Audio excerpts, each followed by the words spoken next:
Mahram mu'abbad itu wanita yang haram kita nikahi selamanya, gak boleh. Misalnya emak kita, adik perempuan kita, istri bapak kita, istri anak kita, itu gak boleh dinikahi selamanya. Nenek dan seterusnya, ini tidak boleh dinikahi. Bibi selamanya gak boleh. Nah, ada yang mahram muaqqat, mahramnya itu sementara saja, suatu saat boleh. Misalnya siapa? Adik istri, ipar, itu mahram muaqqat. Selagi kita menikah dengan istri kita, maka istrinya, adiknya istri itu haram kita nikahi, dia adalah mahram. Tapi ketika istri kita meninggal dunia atau kita menceraikannya, maka ini menjadi halal. Ini disebut dengan mahram muaqqat. Nah, Ummu Kulsum itu mahram. Saya ingin tegaskan, mungkin agak asing, yang benar itu ya, secara bahasa asalnya mahram. Jadi kita suka populer muhrim. Jangan dekat-dekat, kenapa? Kita kan bukan muhrim. Padahal ejaan yang benar dari Arabnya itu mahram, ya, orang yang haram dinikahi. Tapi kalau muhrim itu artinya orang yang menggunakan pakaian ihram. Ahrama yuhrimu muhrimun, ya. Di kita dan mungkin ya, ketika ada yang mengatakan muhrim, kita sudah paham maksudnya. Tapi secara bahasa, ya, language itu keliru, ya. Nah, Utsman akhirnya menikah dengan Ummu Kulsum binti Rasul sallallahu alaihi wasallam. Pada tahun ketiga Hijriah, setahun setelah perang Badar, jamaah, terjadilah perang Uhud yang sangat terkenal itu, ya. Dan kalau dalam perang Badar Utsman bin Affan tak sempat ikut, walaupun Nabi memasukkannya sebagai veteran perang Badar, ya. Ini luar biasa, ya. Utsman tidak ikut dalam perang Badar, tapi Nabi memasukkannya sebagai alumni Badar. Mengapa? Karena Utsman sudah berniat. Dia sudah siapkan untanya, sudah siapkan perbekalannya, tinggal naik, tinggal berangkat. Tapi karena istrinya sakit dan ini uzurnya uzur syar'i, maka dia tidak jadi berangkat, tapi sudah dicatat. Maka dalam Islam, kata Imam An-Nawawi menjelaskan, ya, hadis Rasul innamal a'malu binniyat, kata Imam An-Nawawi, niyatul mu'mini khairun min amalihi. Jadi niat seorang mukmin itu bahkan bisa jadi lebih baik, lebih penting daripada amalnya itu sendiri. Jadi kalau kita sudah niat ingin melakukan kebaikan, jamaah, dan suatu saat, ya, tidak terjadi karena uzur syar'i, berhalangan, maka dia sudah dicatat sebagai orang yang melaksanakan niat tersebut. Orang yang niat pergi haji, sudah daftar, dapat nomor antrian, sudah jelas berangkatnya, dikit lagi tinggal berangkat lagi, nauzubillah, meninggal dunia, maka dia sudah dicatat sebagai orang yang telah melaksanakan haji. Ya, malam, ya, pengen sholat malam, sudah niat, sudah siap-siap, sudah bangun, tidur lebih cepat, pasang alarm, dan sudah niat, bablas. Nah, Allah insya Allah sudah mencatat. Tapi dengan syarat, kata Imam Syafi'i, niat itu harus muqtarinan bil fi'il, ya, harus dibarengi dengan action. Jadi jangan dalam hati doang niat, ada actionnya. Kalau dia niat ikut perang, ya Utsman tadi, siapkan perbekalan, unta siapin, dan tinggal berangkat. Itu action, ya. Niat umroh, daftar. Jangan niat terus daftar, enggak, niat terus, ya. Bukan niat namanya. Ya. Niat sholat malam, niat terus tiap malam, tapi enggak pernah sholat. Kenapa? Enggak pernah usaha. Ya. Tidurnya nggak pernah lebih cepat, lalu kemudian nggak pernah pasang alarm, ya. Tapi niat, Allah lebih tahu niat kita. Ini pentingnya niat, jamaah. Jadi niat itu betul-betul niat membedakan, ya, apakah ibadah. Jadi niat itu fungsinya apa? Untuk membedakan antara satu ibadah dengan yang lainnya. Itu fungsi niat. Ya. Ada orang sama-sama mencuci mukanya, lalu mencuci tangannya, ya, lalu mengusap kepalanya, dan kemudian mencuci kakinya. Ini orang untuk berwudu atau cuma untuk menyegarkan tubuhnya, tergantung niatnya. Walaupun tindakannya sama, perilakunya sama, ya. Ada orang, ya, ngasih uang kepada orang lain, ini niatnya apa? Sedekah atau bayar utang, yang jelas gitu, ya. Jangan sekaligus sedekah sekaligus bayar utang, ya, enggak. Maka ada kajian kontemporer hari ini, apakah hukum memberi pengemis uang atau pengamen deh. Ada orang ngamen, kita kasih uang. Aneh kasih uang, Ustaz, berapa? Ya, hitung-hitung niat, harus jelas. Anda bayar itu, ya, niat atau bayar lagunya.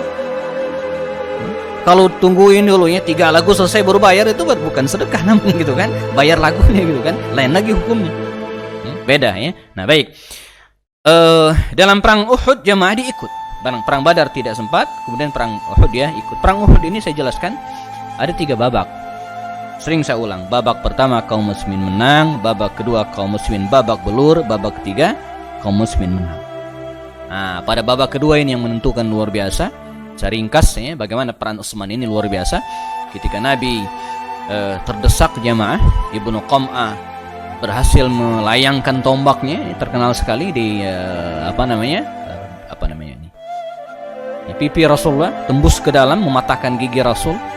Dalam kondisi yang sangat kritis itu, kemudian ya, Nabi menyelamatkan dirinya, naik ke atas lereng bukit Uhud ya. Dia dijagai oleh 4 orang waktu itu ya. Abu Bakar Siddiq dan Abu Ubaidah bin Jarrah ini yang memapah Rasulullah ya, mencabut potongan tombak ya, yang menancap di pipi beliau, Abu Ubaidah dan Abu Bakar Siddiq. Dua sahabat Nabi lainnya, Sa'ad bin Abi Waqqas dan Thalhah bin Ubaidillah, berusaha untuk menghalangi orang-orang kafir yang mengejar beliau. Sa'ad melemparkan anak panah, sementara Thalhah menghalangi dengan punggungnya. Setiap kali ada anak panah menyasar Rasulullah, maka dia menggunakan punggungnya untuk menghalangi anak panah tersebut, hingga belasan anak panah nancap di tubuh Thalhah bin Ubaidillah. Akhirnya Nabi naik ke atas jemaah ya. Abu Ubaidah bin Jarrah sempat tertinggal di belakang, dipapa oleh Abu Bakar, naik ke atas. Nah, di atas lereng bukit Uhud, Nabi sudah ditunggu oleh 2 orang sahabatnya, Umar bin Khattab dan Utsman bin Affan. Jadi di lereng bukit Uhud yang paling tinggi itu jamaah ya, ada 4 orang, Rasulullah, Abu Bakar Siddiq, Utsman bin Affan dan Umar bin Khattab. Mereka berempat di atas bukit tersebut. Dikisahkan oleh diriwayatkan dari Imam Muslim ya, ketika 4 manusia utama ini berada di atas bukit Uhud, Uhud itu bergetar ya, seperti lindu, seperti kena gempa kecil. Kata Rasul, memukul ya, punggung Uhud tersebut atau lereng Uhud tersebut dipukul. Kata Rasul, ya Uhud, wahai Uhud, usbut, diam. Fa inna 'alaika nabiyyan was-siddiqan wa syahidain. Ya, karena di atasmu ini sekarang ada nabi Rasulullah, was-siddiq dan Abu Bakar Siddiq, wa syahidain dan 2 orang yang akan mati syahid. Siapa? Umar bin Khattab dan Utsman bin Affan. Belakangan ya, sabda Nabi ini menemukan faktanya. Umar meninggal dalam keadaan syahid ya, dibunuh oleh Abu Lu'lu'ah al-Fairuz, kita pernah ceritakan. Dan Utsman pun belakangan juga meninggal dalam keadaan syahid dalam sebuah kerusuhan di hari Tarwiyah subuh Jumat pada tahun 35 Hijriah ya. Baik, jadi perannya sangat besar dalam perang Uhud ini jamaah. 2 tahun berikutnya ketika terjadi perang Khandaq juga demikian ya, Utsman berada dalam garda terdepan dalam melindungi Rasulullah ya, kemudian memberikan segalanya ya untuk kebutuhan kaum muslimin yang sedang dalam keadaan kesulitan waktu itu, dan kaum muslimin berhasil memenangkan perang Khandaq ya, walaupun dalam kondisi ya, bertahan. Tahun ke-6 Hijriah ya, bulan Zulqa'dah dan Zulhijjah, Nabi membawa pasukannya, membawa jamaahnya untuk umrah ke Mekah ya. 1.400 orang menyertai beliau, berangkat dari Madinah menuju ke Makkah Al-Mukarramah. Tiba di sebuah lembah namanya Hudaybiyah ya, Nabi dan jamaah harus berhenti karena dihadang oleh kafir Quraisy. Tukar menukar utusan jamaahkumullah, dan setelah tokoh-tokoh Quraisy mengirimkan utusan 3 atau 4 orang kepada Nabi agar menghalangi Nabi masuk ke Mekah pada tahun itu ya, akhirnya gantian Nabi yang mengirimkan utusan ke orang Quraisy di Mekah. Awalnya yang akan diutus adalah Umar bin Khattab ya, tapi berdasarkan masukan dan kemudian pendapat para sahabat Nabi yang lainnya, bahkan termasuk dari Umar sendiri, mengatakan ya, tidak pas kalau Umar yang diutus.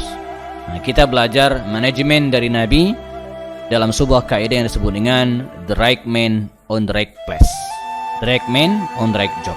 Orang harus sesuai dengan posisinya, sesuai dengan pekerjaannya. Dalam hal utusan-utusan, dalam hal negosiasi, lobby-lobby dan diplomasi, Umar bukan tempatnya, bukan ada yang lebih tepat dari itu ya. Mereka akan mengutus seseorang bukan sebagai panglima perang, bukan untuk adu tanding kekuatan, tapi untuk melakukan negosiasi ada yang lebih pantas dari Umar, dan Umar tahu diri. Nah, di sini kita belajar tentang kelegowohan dari beberapa sahabat Nabi. Nah, Umar nggak ngotot, nggak. Ya. Maka yang diutus adalah Utsman bin Affan. Kebayang oleh kita jemaah kalau Umar yang diutus, itu bukan negosiasi yang terjadi, kelahi. Karena karakter Umar yang kita kenal. Ya, walaupun di era jahiliyah Umar juga seorang yang disegani ya kata-katanya dan pendapatnya ya. Tapi dalam kasus ini enggak, harus ada win-win solution. Ya. Maka diutuslah Utsman ini. Apa alasan Rasul mengutus Utsman? Paling tidak ada dua alasan. Pertama jamaah, Utsman ini pengusaha. Biasanya pedagang itu emang biasa melakukan negosiasi dan tawar-menawar dan mengeluarkan ya keputusan win-win solution, sama-sama untung. Satu. Ya. Pengusaha sukses. Yang kedua, Utsman ini dari kabilah Bani Umayyah, dan yang akan mereka temui ini adalah tokoh mereka Abu Sufyan bin Harb yang juga dari kabilah Bani Umayyah. Ya, faktor kesukuan. Ya, sebagaimana juga Nabi pernah mengutus beberapa sahabatnya dan mempertimbangkan faktor kesukuan ini. Karena ini penting. Saya ingat di kita bahkan yang tidak begitu mementingkan ya faktor kesukuan, tapi ini menjadi pertimbangan bagi kita, menjadi pertimbangan. Saya dulu belajar menulis dari almarhum Pak Bastian Tito. Ada yang kenal? Penulis Wiro Sableng, lagi tren tuh filmnya di bioskop. Saya belum nonton ya, yang dikelola oleh anaknya Vino G. Bastian. Saya berguru kepada beliau dalam tulis menulis. Kata beliau, kalau Anda bikin novel cerita, apalagi tentang dulu cerita tentang masuknya Islam ke Nusantara, tapi bernuansa cerita silat seperti Wiro Sableng gitu kan, tapi backgroundnya masuknya Islam ke Nusantara. Saya sempat bareng beliau dulu ya. Kata dia, tokohnya pertama mesti orang Jawa gitu. Jangan orang Sumatera. Jadi jangan mentang-mentang Anda orang Sumatera, Pak Bastian itu orang Padang ya. Kita bikin tokohnya harus orang Jawa. Mengapa? Karena pembaca utama kita sebagian besar orang Jawa. Jadi kalau dibikin orang Sumatera itu kurang nanti fanatismenya ya. Yang kedua, dia harus Muslim katanya. Bayangin, tokohnya terus Muslim. Maka Wiro Sableng itu Muslim, Pak. Wiro Sableng itu Muslim. Walaupun sepanjang 100 sekian serialnya itu, dia cuma sekali dalam seumur hidupnya mengucapkan Waalaikumsalam. Dia cerita, saya ya, ini dalam serial saya nih Pak Happy ya, Wiro Sableng ini cuma sekali mengucapkan Waalaikumsalam. Padahal yang Muslim katanya kan. Kapan? Ketika ketemu seorang ulama dari Sumatera ya, dan dia mengucapkan salam ya, Assalamualaikum, lalu dijawab oleh Wiro Sableng Waalaikumsalam. Cuma itu doang ya, nggak ada yang lain. Nah jadi fikirkan fanatisme kesukuan. Lalu Rasul mengutus dan efeknya luar biasa. Utsman berhasil melakukan negosiasi, bahkan Utsman diberikan kesempatan oleh Abu Sufyan CS untuk melaksanakan umroh ya. Tapi Utsman tidak mau. Kita belajar satu hal lagi dari Utsman. Tugasnya negosiasi. Nih, tugasnya melakukan negosiasi dengan orang-orang kafir Quraisy, bukan umroh. Walaupun dia biasa laksanakan, tapi nggak mau. Tugas saya ini. Nih, dia sempat tertahan beberapa hari jamaah di Makkah selama 3 hari. Nah, selama menunggu 3 hari ini, ya, kaum muslimin dan baginda Rasul sendiri bertanya-tanya, ini kenapa Utsman ini lama sekali? Ya, kok sampai 2-3 hari nggak muncul? Padahal jarak Makkah dan Hudaybiyah itu sekitar 23 kilo. Ya, cukup sekali setengah hari ya, bisa dicapai dalam perjalanan kakinya. Muncullah isu jamaah, ya, Utsman dibunuh. Ya, jadi muncul gosip Utsman dibunuh. Dr. Munir Muhammad Ghadban dalam kitabnya Al-Manhaj Al-Haraki itu menganalisa. Kata beliau, orang-orang kafir Quraisy sengaja menghembuskan isu terbunuhnya Utsman. Ya, sengaja dihembuskan isu terbunuhnya Utsman. Untuk apa? Untuk memprovokasi kaum muslimin agar berbuat anarkis, sehingga dunia memandang yang salah adalah kaum muslimin. Ini pelajaran menarik hari ini bagi kita. Jadi kadang kita tidak sadar dipancing oleh lawan untuk berbuat anarkis, ya, untuk berbuat ekstremis gitu kan. Padahal itu adalah jebakan. Kita harus hati-hati ya. Mana yang sifatnya provokatif gitu kan, mana yang memang ya, itu harus. Nah, kata Dr. Munir Muhammad Ghadban, orang-orang Quraisy waktu itu sengaja menghembuskan isu terbunuhnya Utsman ini agar kaum muslimin itu marah, mereka emosi dan menyerang Makkah, dan itu salahnya, sehingga dunia akan menyalahkan mereka. Ya, karena perjanjian mereka dari awal bahwa kedatangan kaum muslimin itu bukan untuk perang. Dan hampir saja kaum muslimin terpancing kalau tidak diredam. Maka Rasul jamaah ya segera, ini juga langkah Nabi luar biasa. Nabi mengumpulkan para sahabatnya kembali. Ya, ingat, ketika diprovokasi itu harus satu komando. Jangan main hakim sendiri. Maka Nabi mengumpulkan para sahabatnya. Bukan hanya dikumpulkan, tapi dibaiat ulang. Ya? Nah, sebanyak 1.400 orang ini jamaah dibaiat ulang oleh baginda Rasul, diambil sumpahnya, berjanji setia atas Islam dan pembelaan terhadap kaum muslimin, terhadap Islam. Ya, khususnya atas kematian Utsman yang diisukan telah terbunuh. Ya. Dibaiat oleh Rasul, dan baiat ini terkenal dengan apa? Baiatur Ridwan. Ya, dalam Al-Quran disebutkan, laqad radiyallahu 'anil mu'minina id yubayi'unaka tahta asy-syajarah. Allah telah meridai kaum muslimin, ya, orang-orang beriman, kaum mukminin, id yubayi'unaka tahta asy-syajarah, ketika mereka membaiatmu ya Rasulullah di bawah sebuah pohon Ridwan di Hudaybiyah. Sampai era pemerintahan Umar itu pohon masih ada.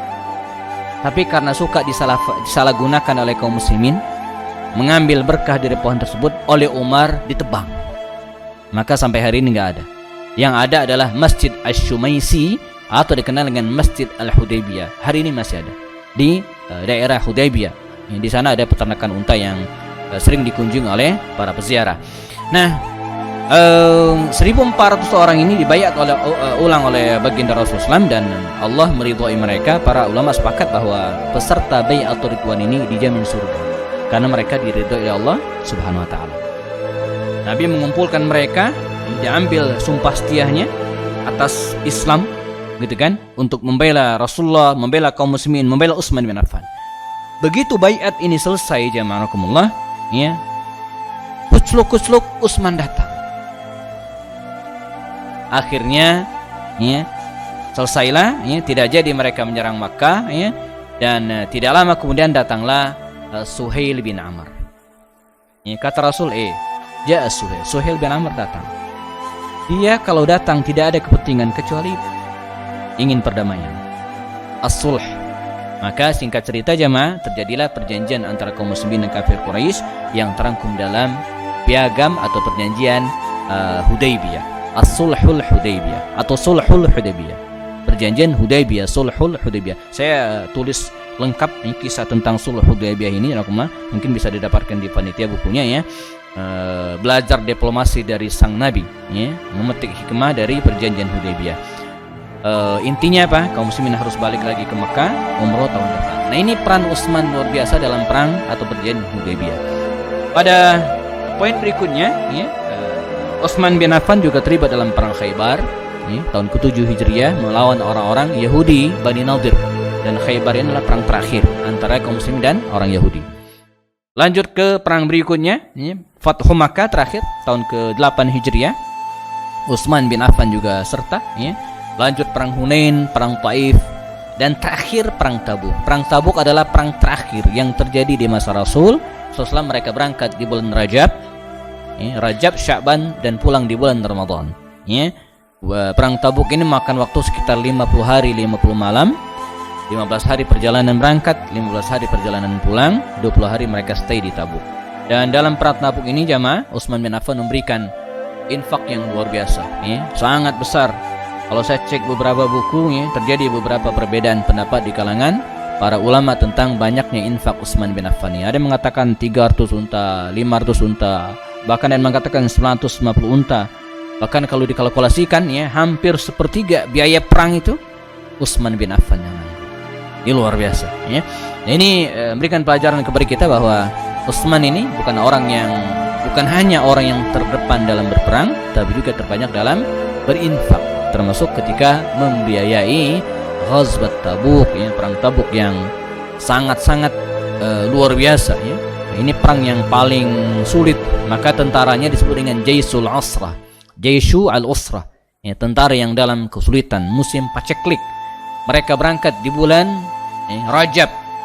Bulan Rajab itu jamaah ya, itu seperti PNS di tanggal 25. Gaji lama udah habis, gaji baru belum turun. Itu di bulan Rajab. Kurma yang stok lama udah habis, kurma yang baru belum matang. Karena siklus kurma itu kan begini, dia pada musim dingin Muharram Safar itu belum tumbuh kurma, belum ada ya, musim dingin nggak ada kurma di musim dingin ya. Maka jamaah yang mau umroh November Desember jangan bermimpi bisa selfie di kebun kurma yang sedang berbuah, nggak ada ya. Biasa selfie di kebun kurma yang ada buahnya, nggak ada di bulan Muharram Safar Rabiul Awal. Kapan kurma itu muncul? Di bulan Rajab ini, tapi belum matang. Matangnya kapan? Di bulan Ramadan. Kurma itu matang ketika dibakar oleh terik matahari. Maka kalau pengen selfie yang kurmanya sedang berbuah, datanglah di bulan Rajab, di bulan Sya'ban insyaallah. Yang pendek-pendek misalnya kurmanya ada di BR Ali, itu rendah sekali kurmanya. Wah, itu kalau lagi bulan Rajab atau Sya'ban itu buahnya lebat sekali ya. Nah, waktu itu juga demikian, kurma itu sudah berbuah jamaah tapi belum matang. Jadi sedang apa ya, musim paceklik. Jadi stok lama itu nggak ada lagi gitu kan, stok baru belum panen. Ujian luar biasa. Makanya di perang ini banyak orang-orang munafik yang tidak ikut ya, karena mereka harus menjaga kebun kurma mereka ya, orang-orang munafik. Bahkan ada 3 orang sahabat Nabi yang tidak ikut dalam perang ini ya, walaupun belakangan mereka diberikan sanksi oleh baginda Rasul, tidak diajak bicara selama 50 hari. Ka'ab bin Malik dan kawan-kawannya. Baik, berikutnya ketika Nabi Muhammad SAW meninggal dunia, kita percepat saja. Utsman bin Affan termasuk sahabat Nabi yang sangat mendukung Abu Bakar Siddiq, menjadi penasehat beliau, memberikan dukungan apapun kepada beliau, dan bahkan beliau juga menjadi sekretaris ya, khalifah pada waktu itu ya. Dan dia juga menjadi anggota Majelis Syura ya, kalau boleh disebut demikian. Ketika Abu Bakar Siddiq akan memutuskan perkara ya, dimumpulkan beberapa orang ini termasuk Utsman bin Affan dan meminta pendapat kepada mereka ya. Lalu dikisahkan juga dia menjadi semacam penyeimbang ya, antara 2 orang yang berbeda karakter, Abu Bakar Siddiq dan Umar bin Khattab. Kita tahu Abu Bakar Siddiq lembut, santun dan seterusnya ya. Dan di sisi lain ada Umar bin Khattab. Ketika 2 orang ini berdebat untuk memutuskan suatu masalah, maka biasanya datanglah Utsman bin Affan menyelaraskan 2 pendapat yang kadang bertolak belakangnya ya, yang satu kadang keras, yang satu lembut, atau sebaliknya ya. Jadi kehadiran Utsman ini ya, untuk diantara untuk menjadi penyeimbang antara 2 pendapat yang kadang bertolak belakang antara Umar bin Khattab dan Abu Bakar Siddiq. Abu Bakar Siddiq meninggal dunia, kita ingat kisahnya bagaimana Abu Bakar Siddiq meninggal dunia ya, dia memberikan wasiat ditulis oleh Utsman bin Affan, dan diangkatlah Umar bin Khattab menjadi khalifah ya, menggantikan Sayyidina Abu Bakar Siddiq. Dan di masa Umar bin Khattab, Utsman bin Affan pun ya, menjadi penasehat Umar ya, mendampingi Umar ya, menjadi penasehat ekonomi Umar bin Khattab ya, menjadi penasehat Umar dalam memutuskan hal-hal yang berkenaan dengan kebutuhan penting masyarakat, kesejahteraan masyarakat. Dia menjadi penasehat. Makanya kita tidak temukan riwayat, atau jarang kita temukan riwayat pada masa kekhalifahan Umar ini dia terjun ke medan perang. Sedikit ada mungkin, tapi sedikit ya.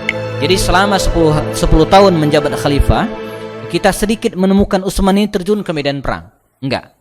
Dia menjadi penasehat Sayyidina Umar di kota Madinah dalam pemerintahannya ya.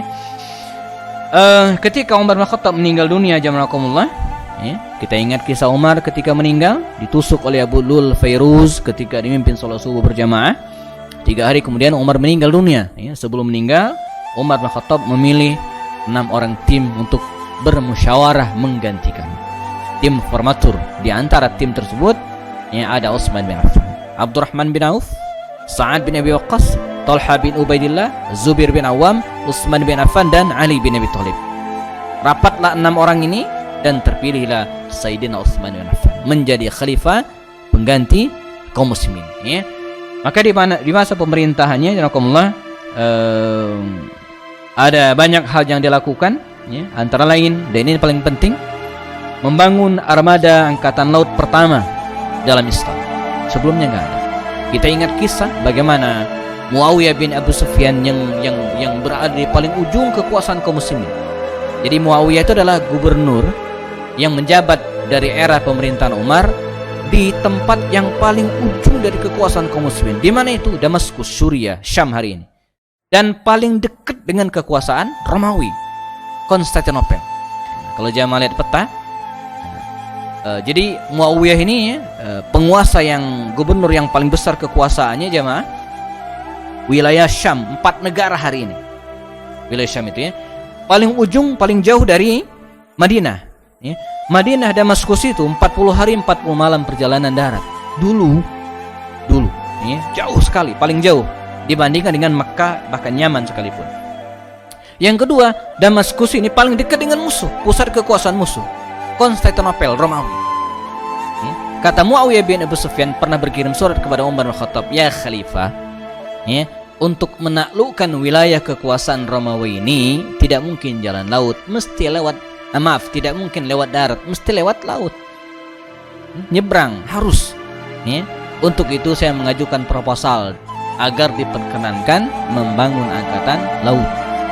Kita ingat ceritanya, Umar melarang. Setelah dia berkonsultasi dengan Amr bin As, ya Amr, nih temanmu usul supaya bikin angkatan laut. Kata Amr bin As, pendapat saya, orang kalau berada di lautan itu pusing. Ya, ada kemungkinan pertama dia tenggelam, kalau enggak dia pusing. Ya, balik ke darat dia muntah-muntah. Intinya jangan. Maka proposal pembuatan armada angkatan laut dari Muawiyah ini ditolak oleh Umar. Ketika Umar meninggal, surat tadi dilayangkan lagi oleh Muawiyah kepada Utsman. Oleh Utsman, accept, diterima. Oke, jalan. Nah, maka dibangunlah angkatan laut pertama dalam Islam. Maka itu, kalau teman-teman baca buku sejarah umat Islam yang ditulis oleh Buya Hamka, sejarah umat Islam, maka beliau mengatakan bahwa Muawiyah bin Abu Sufyan itu pernah 2 kali mengirimkan utusan ke Indonesia lewat angkatan laut. Ini luar biasa ya. Siapa yang mengizinkan pertama kali? Utsman bin Affan. 1. Yang kedua, pembuatan naskah Al-Quran. Ya, kita ingat kisah waktu itu bagaimana kaum muslimin sudah tersebar ke berbagai pelosok ya, dan ada banyak kerancuan dalam membaca Al-Quran. Mereka baca Al-Quran dengan lahjahnya masing-masing ya, maka khawatir terjadi perbedaan pendapat, maka dibuatlah ya, mushaf, satu-satunya mushaf ya, dikumpulkan para sahabat dan ditulis ulanglah mushaf. Yang lain dihancurkan, maka dipeganglah satu-satunya mushaf, mushaf Utsmani yang kita kenal hari ini. Nah, mushaf ini jamaah dikopi, digandakan ke 7 wilayah, dikirim. Makanya mushaf kita hari ini dikenal dengan mushaf Utsmani ya, yang dibuat ya, berdasarkan riwayat yang disepakati oleh ribuan para sahabat waktu itu. Jadi kalau orang Syiah mengatakan bahwa mushaf kita hari ini enggak asli lagi, enggak. Justru ya, di masa Utsman ada ribuan sahabat Nabi yang masih hidup waktu itu. Kalau ada yang salah dalam Al-Quran mesti mereka protes. Enggak mungkin enggak. Maka Al-Quran sampai kepada kita itu utuh ya, sempurna, mutawatir, diriwayatkan oleh jutaan orang bahkan. Yang lainnya, jasa Utsman bin Affan yang tidak kalah penting jamaah, perluasan kedua masjid, Masjid Nabawi dan Masjidil Haram. Di masa Umar baru direnovasi. Tapi kalau di masa Utsman ini diperluas. Ya, Utsman menggagas pembebasan lahan tanah di sekitar kedua masjid tersebut. Ya, dimulai dari dia sendiri dan kemudian ditambah dengan yang lain sehingga Masjid Nabawi itu atau Masjid Al-Haram dulu ini diperluas di masa Utsman. Demikian juga dengan Masjid Nabawi, ya, tanah-tanah yang berada di sekitar Masjid Nabawi tersebut dibebaskan, dibeli oleh Utsman bin Affan dan kemudian diperluas. Masjid Nabawi mengalami perluasan kedua arah, sebelah kanan dan arah ke belakang. Karena nggak mungkin ke arah kiri karena ada makam Rasulullah, dan tidak mungkin ke arah depan karena ada mihrab Rasul SAW. Jadi perluasan Masjid Nabawi itu cenderung ke arah kanan dan ke belakang sampai hari ini.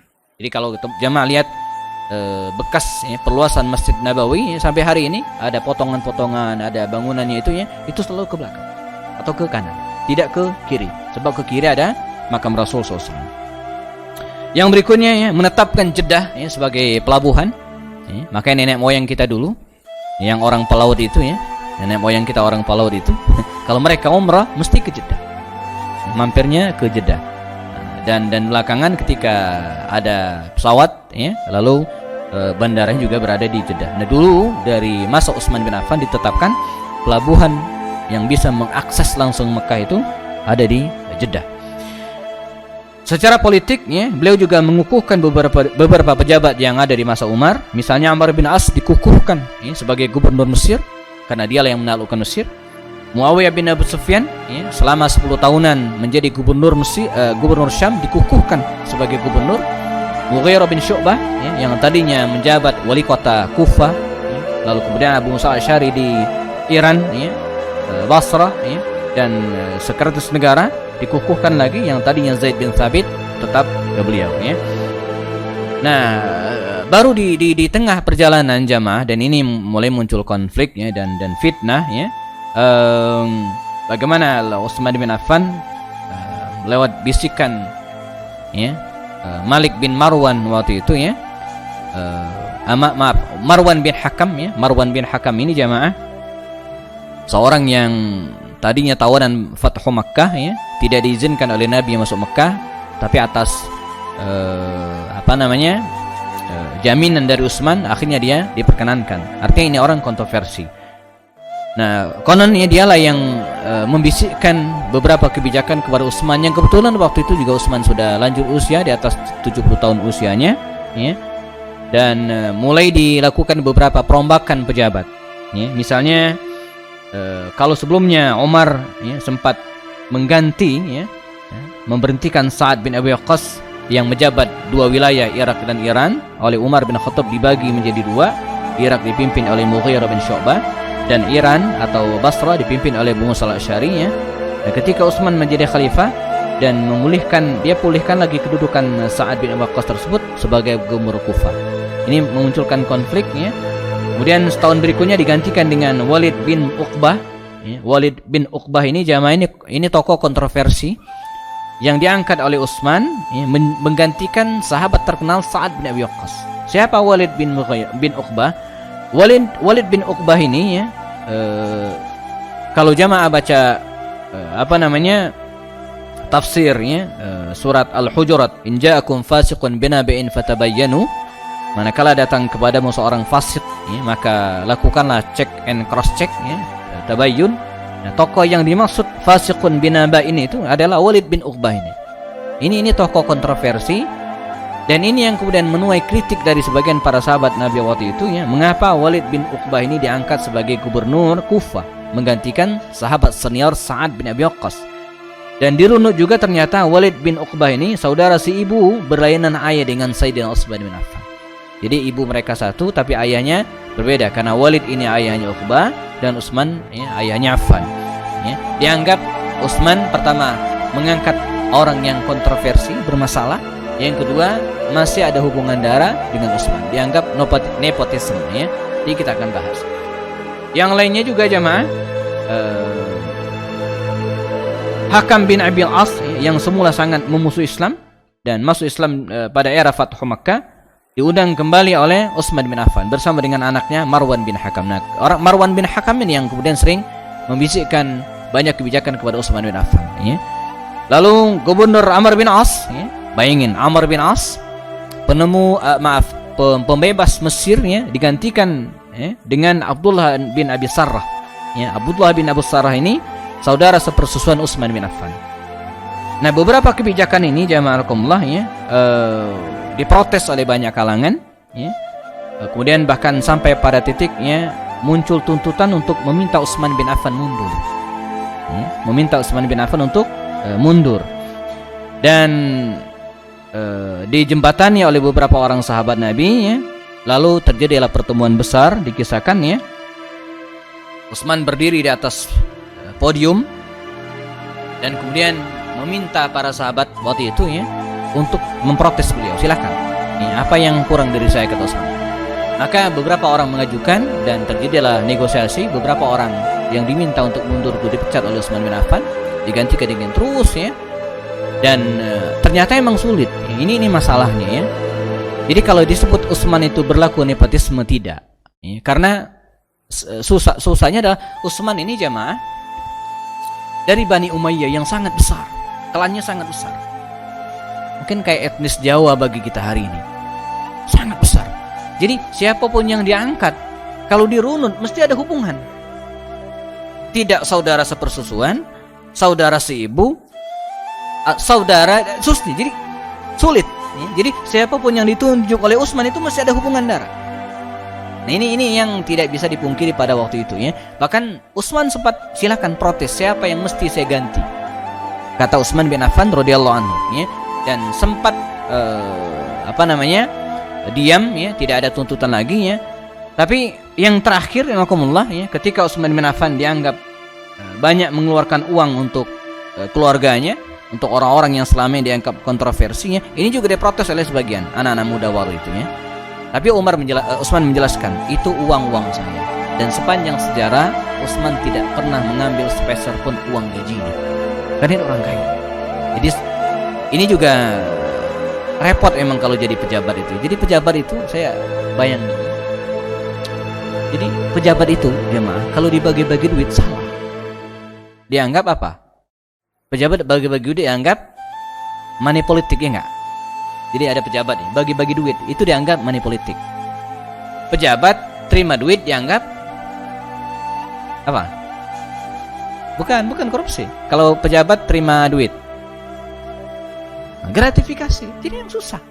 Emang yang paling enak tuh jadi ustadz emang. Ustadz bagi-bagi duit, wah top gitu kan. Nah, ustadz memberangkatkan jamaahnya umroh gitu kan, hadiah itu dipuji orang, nggak masalah. Coba kalau pejabat ngangkatkan si fulan atau siapa gitu kan umroh, bermasalah tuh, bisa diungkit-ungkit tuh gitu kan. Tapi kalau sebaliknya ustadz dikasih duit itu nggak masalah, jadi dikasih mobil nggak masalah gitu kan. Memang enak jadi ustadz ya daripada jadi pejabatnya. Mungkin itu alasan Ustadz Abdul Somad nggak mau jadi wakil presidennya. Emang siap jadi ustadz daripada jadi pejabat. Nah ini repot. Utsman itu jauh sebelum jadi pejabat, dia orang dermawan emang, suka ngasih emang. Cuman jadi masalah ketika jadi pejabat tuh masalah. Kayak Khalid bin Walid itu orang kaya. Dia sangat biasa bagi-bagi duit. Ada penyair nyanjung dia ada bagi itu biasa. Cuman jadi masalah ketika dia jadi gubernur, kena sering kita berceritakan dia bagi-bagi duit tuh masalah. Itu yang jadi masalah. Nah, oke, tuntutan terus dan puncaknya jemaah ada emosi yang luar biasa. Dan ini tidak bisa lepas dari provokasi juga ya. Ada tiga wilayah ya. Pertama ya, dari Mesir. Yang kedua dari Kufah, yang ketiga dari Basrah. Ya.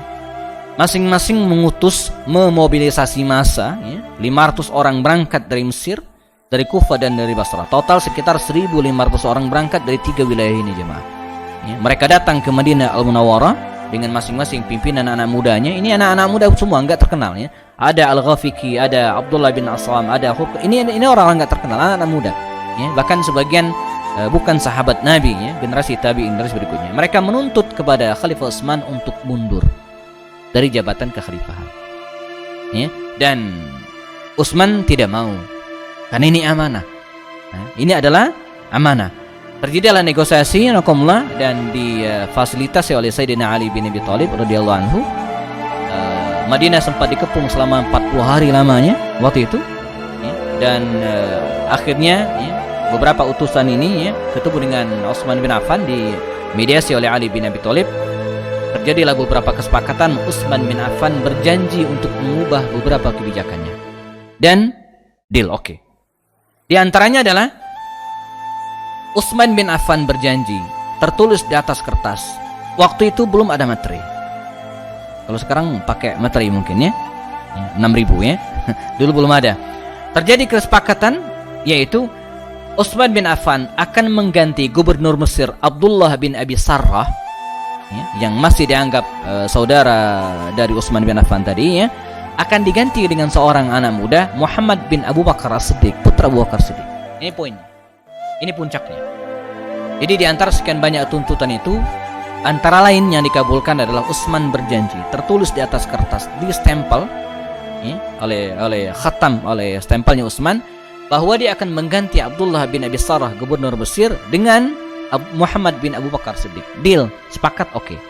1.500 orang ini bubar, kembali ke wilayah masing-masing. Nah, pasukan dari Mesir yang dipimpin oleh Muhammad bin Bakar ini ya, kembali ke Mesir untuk menggantikan kepemimpinan Abdullah bin Abi Sarrah. Dalam perjalanan dari Madinah menuju ke Mesir jamaah, di tengah perjalanan ya, pasukan ini 500 orang ini ya memergoki seorang laki-laki yang sangat mencurigakan. Ketika ditangkap, ditemukan ya, dalam dibawa oleh orang ini ya surat. Isi surat tersebut memerintahkan kepada Abdullah bin Abi Sarrah, gubernur Mesir yang menjabat, kalau Muhammad bin Abu Bakar Siddiq datang ke tempat tersebut, tangkap dan eksekusi mati, karena dia adalah pemberontak. Tertanda Utsman, distempel oleh stempel Utsman bin Affan. Jemaah dapat bayangkan begitu kecewanya ya, para sahabat junior ini ya, Muhammad bin Abu Bakar Siddiq dan kawan-kawan ya, emosi mereka menuduh sang khalifah telah ya, berkhianat ya.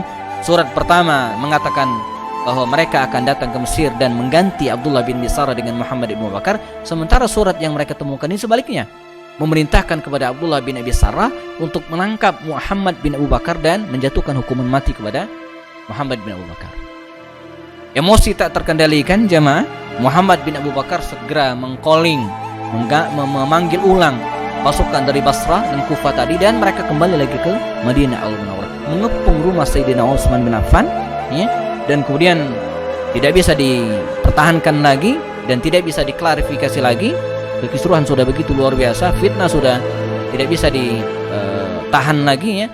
Maka sekian hari mereka mengepung rumah Utsman bin Affan, meminta ketemu Rasulnya, dan tepat di hari Tarwiyah ya, Jumat dini hari di tanggal 8 bulan Zulhijjah ya, ketika Sayyidina Utsman menanti salat subuh pada dini hari itu ya, ada usia tua 82 atau 83 tahun, rumahnya digerebek dari loteng atas ya, karena pintu rumah dijaga oleh anak-anak muda seperti Hasan, Hussein dan seterusnya ya, oleh anak muda Abdullah bin Zubair ya, menjaga ruangan, tapi ternyata perusuh datang dari atas, jebol atap dan kemudian ya, menyandra Sayyidina Utsman bin Affan, dan kekisruhan tidak bisa dikendalikan.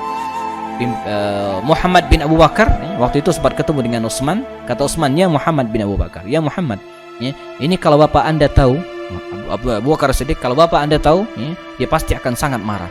Ketika nama ayah disebutkan dan dia tahu bahwa tindakannya ini salah, gemetar tubuh Muhammad bin Abu Bakar, dia mencampakkan pedangnya dan dia menghindar dari fitnah tersebut. Maka belakangan dia bersumpah, wallahi demi Allah saya tidak terlibat, pedang saya tidak pernah menusuk ya, Utsman bin Affan, Utsman. Maka tidak terkendalikan, dikeroyok oleh Utsman bin Affan tanpa perlawanan, dia pun syahid, meninggal dalam tragedi tersebut ya, pada Jumat dini hari menjelang salat subuh berjamaah. Pertanyaannya yang harus klarifikasi adalah bagaimana dengan surat tadi itu ya, ternyata surat tadi itu jamaah bukan Utsman yang bikin. Surat tersebut dibuat oleh Marwan bin Hakam ya, Marwan bin Hakam dialah yang mencuri stempel Utsman. Nah, stempel waktu itu berbentuk cincin ya, maka dulu siapa yang megang cincin itu biasanya kepalanya, pimpinan. Nabi juga pakai cincin. Jadi cincin stempel ini dicuri dan distempelkan ke surat seolah-olah ini asli. Nah, tokoh yang dimaksud akhirnya melarikan diri ke Syam ya, sementara Sayyidina Utsman terbunuh, istrinya Naila bintil Farafisa waktu itu sempat juga terluka, dan itulah yang akhir hayat syahid dari Utsman bin Affan radhiyallahu anhu jamaah. Fitnah yang luar biasa ya. Maka kalau kita bicara tentang fitnah hari ini ya, dibandingkan dengan yang dialami Nabi dan para sahabat, itu belum seberapa. Jadi fitnahnya sangat-sangat luar biasa ya. Dibunuh ya, syahid, lalu kemudian beberapa hari kemudian mereka sepakat untuk mengangkat Sayyidina Ali bin Abi Thalib menjadi khalifah. Sementara makam Utsman ya, beliau dimakamkan di kompleks pemakaman Baqi al-Gharqad sampai hari ini. Dan jubah Utsman bin Affan ya, yang berlumuran darah, kemudian potongan jari jemari istrinya Naila bintil Farafisa, ini belakangan ya, ada yang mengambil dan menyelundupkannya dibawa ke Syam ya, benda inilah yang kemudian menjadi semacam alat dalam tanda kutip ya, untuk mengangkat kembali tentang keharusan untuk mengadili orang-orang tubuh Utsman. Dan ini tidak bisa dipisahkan dengan cikal bakal ya, lahirnya perang Siffin ya, antara pihak Muawiyah bin Abi Sufyan di Damaskus, Suriah, dengan pihak Ali bin Abi Thalib sebagai khalifah setelahnya. Nah, ini kisah tentang Utsman jamaah, dan persis sebagai sabda Nabi bahwa dia akan meninggal dalam keadaan syahid, dan betul-betul syahid ya. Banyak hadis-hadis Rasul mengatakan, misalnya saya bacakan yang tadi itu, faqala, Nabi berkata ketika berada di Uhud, usbut Uhud, diamlah Uhud, fa inna ma'alaika nabi was siddiq wa syahidan, karena di atasmu ini ada Nabi kemudian Siddiq, Abu Bakar Siddiq, dan wasyahidan, dan 2 orang yang akan mati syahid. Siapa itu? Umar dan Utsman. Ya. Dalam riwayat Imam Bukhari juga disebutkan bahwa innama taghayyaba Utsman an Badr, ketika Utsman taghayyaba ghaib, tidak ikut dalam perang Badar, fa innahu kana tahtahu bintu Rasul, karena waktu itu dia sedang menjaga putri Rasulullah, wa kanat maridah, yang dalam keadaan sakit. Faqala lin nabi, kemudian Nabi berkata kepada Utsman, innalaka ajru rajulin mimman syahida badran wa samahu. Ya, jadi sungguhnya engkau ya Utsman, kata Rasul, innalaka ajra rajulin, engkau mendapatkan pahala seorang yang ikut dalam perang Badar. Nah, jadi walaupun dia enggak ikut perang Badar, tapi dia mendapatkan pahala perang Badar. Wasahmahu, dan mendapatkan saham, mendapatkan ghanimah. Jadi walaupun enggak ikut tapi dapat, ya. Uftihalahu wa basyirhu bil jannah ala balwa tusibuh, ya. Kemudian diberikan informasi bahwa dia dikabarkan termasuk ahlul jannah, ya. Fa iza Utsman fa akhbartuhu bima qala sallallahu, ya, fa hamidallah. Kemudian ada yang mengatakan bahwa Utsman ini, ya, termasuk ahli surga, dan banyak riwayat, misalnya riwayat dari Abdurrahman bin Auf dan dari jalur Abdurrahman bin Auf diriwayatkan oleh Imam Muslim, ya, ada 10 orang yang dijamin masuk surga. Nah, di antara 10 orang masuk surga itu adalah Sayyidina Utsman bin Affan radhiyallahu anhu.